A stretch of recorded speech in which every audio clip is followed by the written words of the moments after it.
up. Yeah, that's the stuff that came up. I moved MaryAnne.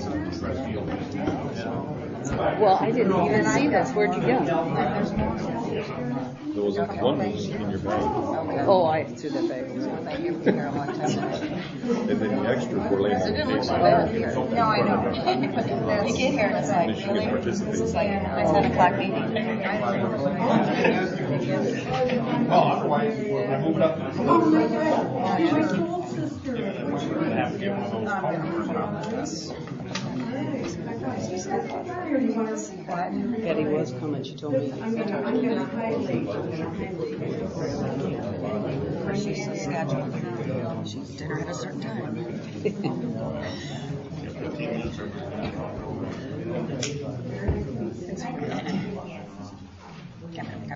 I have a letter to read for public comment. From what? I have a public comment to read. In the public hearing or the? Public hearing. Okay. Well, you can do it whenever you want to. Should we do it? Let's go. Okay, I'm going to call the meeting to order of the special meeting for the Mullett Township Board. We'll start with the Pledge of Allegiance. Pledge allegiance to the flag of the United States of America and to the republic for which it stands, one nation, under God, indivisible, with liberty and justice for all.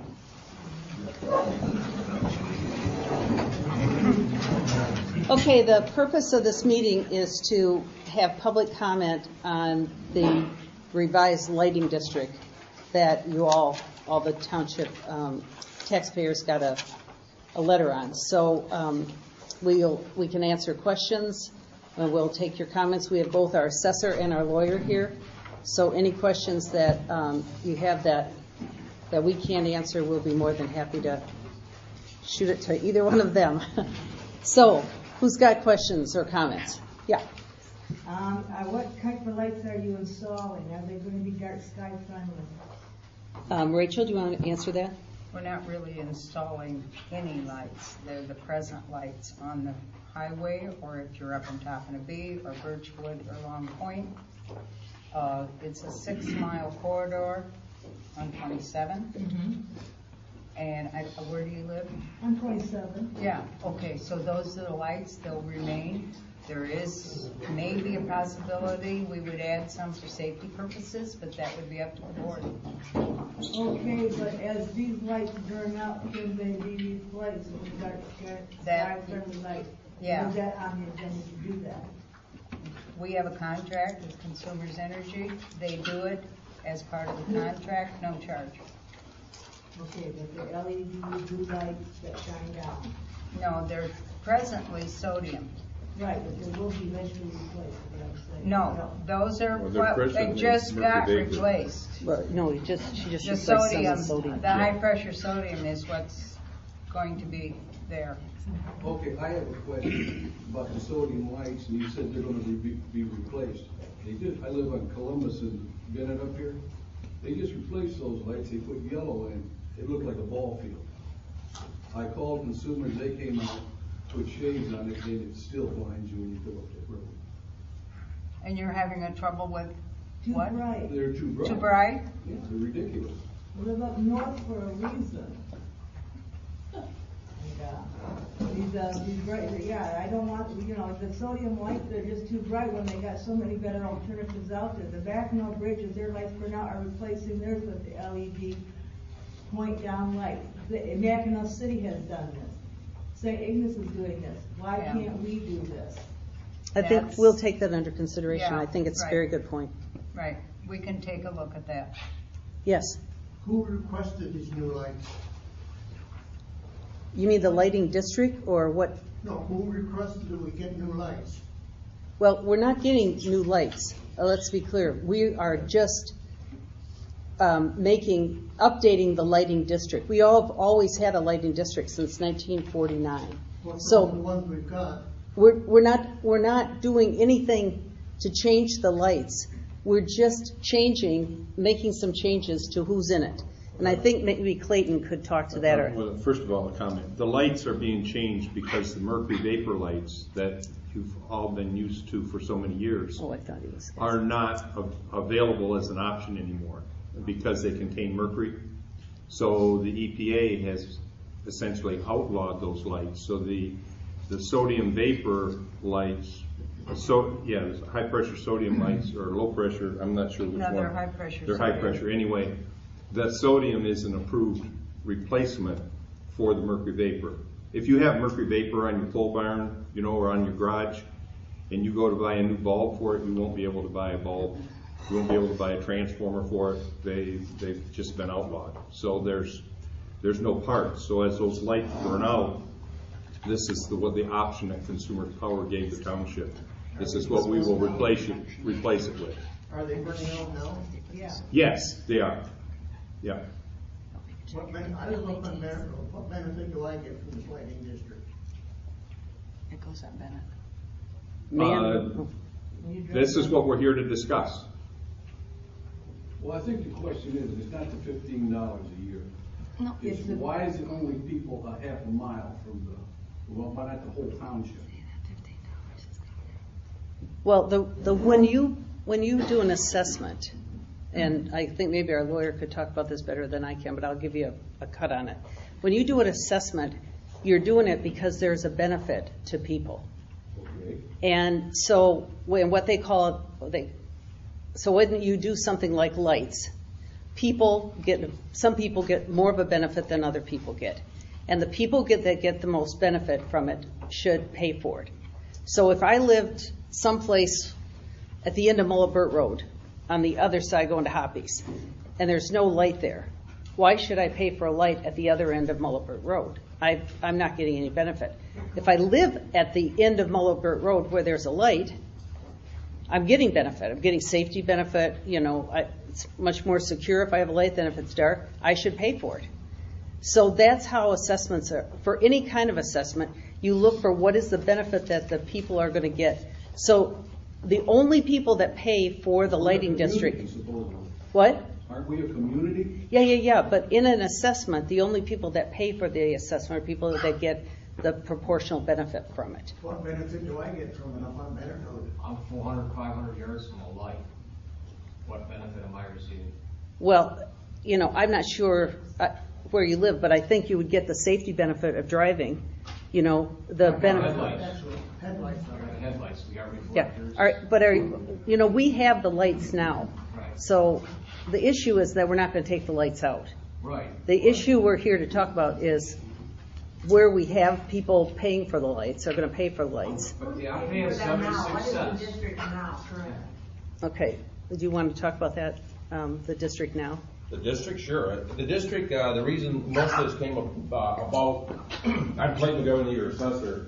The reason this came about was we mapped the district and we had a lot of properties that were in the district that should not have been, and some that were not in the district that should have been. And when we relooked at the language of the original special assessment, there was nothing that defined where the district was. It was just real vague. It was like you could pick anything you want and that was fine. And so I talked to the township about setting up a specific line that I could use to determine who or should be or should not be in based on, some type of a description. And there is no real way to come up with a good description. So I took a guess and I said, what about a half a mile from M20 or 27? And that was a starting base, is all it was. From there, we developed the maps, the letters, to see who would be involved in this district, would there be benefit, and that's why the meeting's here tonight. It's just to reestablish that boundary line so we got something to work with. Because there's a lot of problems out there prior to this. There's people that, like I said, were in the district that shouldn't have been, and some that should have been that weren't. I still want to know what benefit I get from this. Well, are you in the district? Yes. And do you already have lights there? Yes. Okay. What benefit do you get today from the lights that you have there and have had forever? No, it's way up the road from me. I get no benefit from it. Yeah. Well, So why should I pay for something I'm not getting any benefit from? Have you been paying all these years for it? Has it been on your tax for all these years? Because we have been assessed for lights. It's usually on the winter tax. It's on the winter tax bill. Yeah, it's on this one. So the bill you have right now, you've been paying winter tax, you've been paying for lights for all this time. So what we're talking about is we're not going to turn the lights off or change them. We're just looking at what the boundaries should be for them. And it sounds to me like you're saying the boundaries should be closer, not so far away. Is that right? So we're basically saying the whole township should pay for it, not just people a half a mile away. Yeah, I think Well, actually, anybody, anybody that drives up M27, I mean, not that anybody wants it, but so the whole county should be paying for it. That's besides No, the that's point. not I it. still think Everybody it should uses be dark 27. sky friendly. Yeah, I think we got that point. It's a good one. Yeah. Did you have something you wanted to say? me, Yeah. Urban? Yeah. Yeah, well, I kind of have a problem with the $15 to start with. Because one of my pieces of property is a vacant, landlocked piece of property that's a half a mile away from the light. And I don't think that piece of property is wreaking any benefit compared to somebody that lives within 100 yards of that light. It's a vacant piece of property. So, Tim, did you want to Yeah. talk about the $15 because that's not necessarily the $15 if we do off the Wait. tax bill. What? Why are you changing it from a percentage to a set fee? We aren't changing anything. to That was vote on just that. that was just one way to look at it. I think Tim could tell us we could look at it any number of ways, And if and you're assessed really low, then you're not gonna pay much anyhow, like it's. right, property might be- that's exactly right. Exactly, it might stay the same So way. currently you pay 4/10 of a mil, and that's what the assessment is on per assessed value of your property, taxable value of your property, and that $15 was just an example. It wasn't intended to be. As a matter of fact, at this meeting, we're supposed to tell you kind of what we spend in which we budgeted last year for lights $20,000. We have been very fortunate that we haven't had to spend $20,000. And so as soon as we figure out what we have to spend, then if we decide that the best way to do it is taxable value as a mill, which is the way we've been doing it, which I think several people support, then we will tell you what the mill, and Rachel and I talked about this today a little bit, it could be much less. It could be, if we went that way, it could be much, much less. And the other thing that's really a big value to us is that we have money in that pool that has not been spent, because we were able to get money back from the Consumers Energy this year for going with these other lights, the high sodium lights. So we may be able not even to have a tax for the first year. I mean, it may be that we will have free lights for the first year. I mean, because we have to, if we take money as an assessment, we have to use that money for what our plan is for using it. So to collect more money on top of already having, a pool of money for a year, we may do the first year. We may be able to do the first year without anybody paying. So, but you're right. That we have to talk about that as a board. Yeah, we'll talk about that as a board in our board meeting. Yeah. Will there be a way of opting out of this per se? And do you think you have a legitimate? Yep. You can go to the tax tribunal and file a claim in the tax tribunal, for sure. Yeah. Yeah, Clayton. Yeah, can I just make a comment? Clayton sort of answered the question because I had a comment that if it's not broke, don't fix it. But if he feels that there was no rhyme or reason to who was being taxed for lights, I can understand that. And I think a lot of people here are under the impression that we're moving from an ad value for taxation of 0.4 mils to $15 per parcel, or approximately $15 per parcel. And I don't understand why within the public meeting last month that was not published, but it was in all the notices that went out. So I mean, it looked to me like it was a movement from a mill rate to a fixed assessment for the lights, which myself, I went from 8 tax parcels that are worth nothing for $6.42 a year to 8 parcels at $15 per, which would be $120 per. Yeah, exactly. And so that's ridiculous. The other thing, and a lot of people brought up valid comments on dark skies. That's one of the reasons why we move up here. If I want to live on the boulevard down in Detroit or Bloomfield Hills or whatever, I can go there. Coming from Sheboygan at night, I see 3 lights in Inverness Township. Town Line, Wing Road, and Polish Line. I can't see another street light anywhere that the Inverness taxpayers are paying for. As soon as I hit Silver Lodge or wherever it is up there, that little tiny trail, I lost count at 12 lights on the highway between there and Top of the Bee, and none of those can really be valid for pedestrian safety out in the country like that. I don't know how many other ones off on the side sort of thing. I've got no issue with lights within a village here where you have pedestrians in the summer and stuff, especially for pedestrian safety, but to have, just to light up from one end of 27 to the other is, I think, ludicrous. Most people have commented that they don't feel it adds any safety in the wintertime with snow blowing and things like that. You drive into a street light, and as you exit the street light, it's just black and swirling snow. They actually feel it's more dangerous. Okay. That stretch Yeah. you're talking about has streetlights on both sides of the road. Yeah, we'll just take one comment at a time, okay? So Hi. raise your hand if you have to talk. I'm Patricia Graham, and I want to say that I agree with the last part of Carl's statement about an overuse of streetlights. And also this gal who brought up to me, a very important subject of the preservation of our dark skies. I hope that there's a sensitivity on the part of the board for those of us who see all kinds of benefits to having less light and not more light up here. I agree lights are necessary in a high traffic area, but to add lights or not even seriously consider the kind of lights this lady was talking about to reduce the impact of this light pollution on my environment, our environment. We all did come up here for a reason, and it wasn't to stare at more streetlights or overly illuminated streetlights. I really seriously hope that the board considers, even if it's an extra expense, and I am willing to do legwork to price things out. I feel that strongly about it, to get more appropriate lighting to preserve dark skies.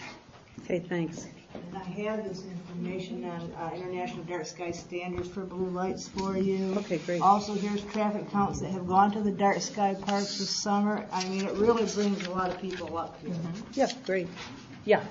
I'm a engineer for a large telecommunications company. We have 75,000 facilities across the United States. Naturally, we've undertaken huge energy reduction measures, and LED lights can save 5 to 7 times what a high pressure sodium. So that's substantial. Payback is like a year or two if used correctly with good working sensors and that kind of thing. Yeah. That's a big benefit. It also provides dark sky like these people are referencing. So I think it'd be a good fit. Great, thanks. Very good idea. Yeah. I don't have a problem with the lights there personally myself.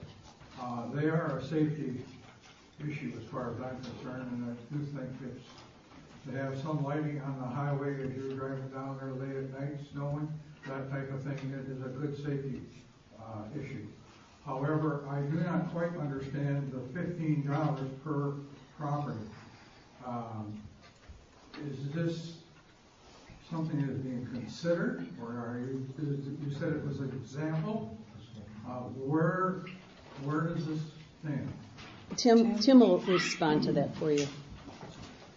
The purpose of the meeting tonight is to determine if the board should establish a special assessment district and to discuss about the method of assessment. So if somebody has a concern about the way that the board would propose to do the assessment, now is the time to voice that like you just did. Okay, so basically a notice was sent out which my office drafted, which had a I believe we used the word approximate. And most likely that notice should have said average cost. Right now, Clayton is assessing this on a taxable evaluation basis, are you not? Yes. And so I believe the proposal is going to be to continue the same type of assessment method as is being done right now. So that if an individual had a piece of property that had a taxable value of $1,000, their assessment would be less than the person who had a parcel that was worth $10,000, because it would be based on that 0.4 of a mil of the taxable valuation. And that is what has been kicked around, and the board has the option of either A, doing a per parcel type of assessment, which is what Carl was talking about, that if you had 8 lots that were worth $1,000 a piece, he would pay 8 times $15. The person across the street might have 8 lots that were worth $10,000. That person would pay the same $15 per lot times 8. That doesn't seem to be fair. Now, the way Clayton has been doing it, it's strictly based on your taxable valuation. So if you have a higher valued piece of property, you pay a little bit more. If you have a lower valued property, you can pay a little bit less. The board has the option of doing some kind of hybrid type of assessment. So if somebody says, well, I don't feel I'm getting as much of a benefit as my neighbor, the board could say, well, we're going to assess 50% of the assessment based on a per lot cost and 50% of the assessment based on taxable valuation. For an assessment district that is not a large dollar amount in terms of the overall expenditure, I think that would probably be an assessing nightmare to go into some type of a hybrid system. But some townships have done that with special assessments. But my recommendation to my client would be to stick with the assessing method that basically has been done to date, which is by taxable valuation and by the 0.4 of a mil.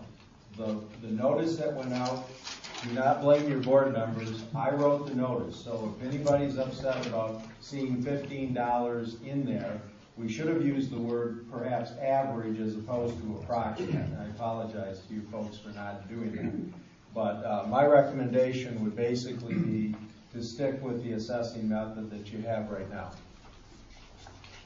Good, thank you. Yeah, in the back there. What are the costs in the assessment? What makes up the cost? Yeah, Rachel, I think you're...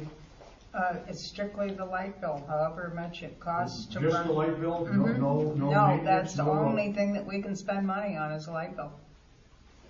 All right. It's a monthly bill. Yeah, we're budgeted right now. Are there going to be more lights added? No. No. Well, that was not That in would that be up to plan. the board. That's not been, we've not been told that by the board that we're going to add We've more not lights. talked about We've that. never talked about We that. haven't yet. So if that's going to happen, we will have to talk about it at some point in time. Rachel has a plan for that. Yeah. Gary Norgard. I just wanted to say, I think as far as the method of paying for this, it would be a real mistake to move off the method that we're using right now. For the amount of money we're talking about, the headache of trying to fairly spread the cost on an assessment basis, I think you guys are going to be tied up for things that you just don't want to get involved in. I mean, look at Indian River with sewer thing. Almost weekly, there's someone up there that feels they're not being fairly treated, and really at a 0.4 mil across the board, it'd be pretty hard in my mind for people to argue with that method. And I was happy to see the law side of the court suggesting that may be the rational way to go. Thank you. Thank you. Yeah. I pretty much agree with Gary there.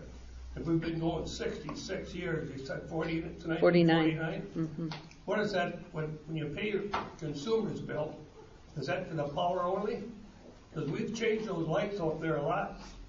Yeah, Yes, that's what yes. we pay. Yes, They maintain Power them. only. Power only. They They change maintain it. in the contract. They change the fixtures, keep them up to date. I call them, if a light is out, they come out and fix it. I never have gotten a bill for that. That's what I'm saying. I was gonna say, it's not for power only, it's a total contract. Well, yeah, Power that's a and contract, maintenance. but the bill that I receive every month is for the power. And for 66 years, we've been doing fine. Well, why is this meeting to start with? Who come up with the idea that we need something special? When you make a It's the change, boundaries. when you make a change in the boundaries and then assess, you have to Why have. was that? Well, as Clayton said, you might have been paying, but your neighbor might not have been paying. The boundaries hadn't been changed for how many years, Clayton? I don't know. Yeah, so he was finding inconsistencies as he assessed people, and I think you said it earlier, he felt that it needed to be changed so it was fair and equitable to everybody. Well, Clayton's our assessor. Right, yeah. Okay, and he comes up with valuation of property. Why is he concerned about the lighting fixtures? Because that's an assessment right now. It's already there. It's already been there. working for 66 years. And Clayton decided that we need a special assessor district. Is this right? No, you misunderstand. We already, we already have an assessment, a district. We are updating Is that. the old map still available? I don't know where the old map I don't is. know where the old map is. Okay, No we idea. had The taxpayers pay. we but had pay the bill. we had an old assessing district. How about the people across the lake there? They don't have have a lights. district. They have no They have lights. no lights. No, they don't want any. And their power lines aren't right on the road. Well, I'm here because I'm at that little airport about 4 miles north here. And a very small piece of our land is in the district, supposedly, that Clayton suggested. And there's a light down on Tribon Road, which we could live without. If you want to call that a benefit, throw that away. And assess those 4 pieces around that intersection if you want to really get tight on who gets the benefit. I'm not getting the benefit. I think it's fine the way we've been doing it. Yeah. Are you assessed now? Yes. Okay. I'm So one you've of the been. owners up there on that property. No. Are you assessed in the? Are you paying the Of course. 0.4 mil now? Okay. Yeah. Could I just, because on something what Clayton brought up, and I haven't heard yet how many parcels are being added to this special district from what the old district was. Would Clayton have the numbers off the top of your head? Not off the top of my head, I believe it's about, and this is a guess, about 150 or so. I'm not quite sure. So we have 150 more parcels, and how many were in the old district, do you think offhand? I think there's about 950 or 960. So now we've got right around 1,100 or so, I think. more than a 10% increase in parcels that will be assessed. Most of it is a small lots, like Newfell Van and things like that. Yeah, tell me about it. Yeah, you know. Well, yeah, and my question is, I mean, and other people have brought this up, if it's a community benefit, why are we being taxed as a special assessment district? Why isn't then the west side of Mullett Lake and Mullett Township being assessed across the board? I actually live now in Tuscarora Township, which I believe it's a community-wide lighting district.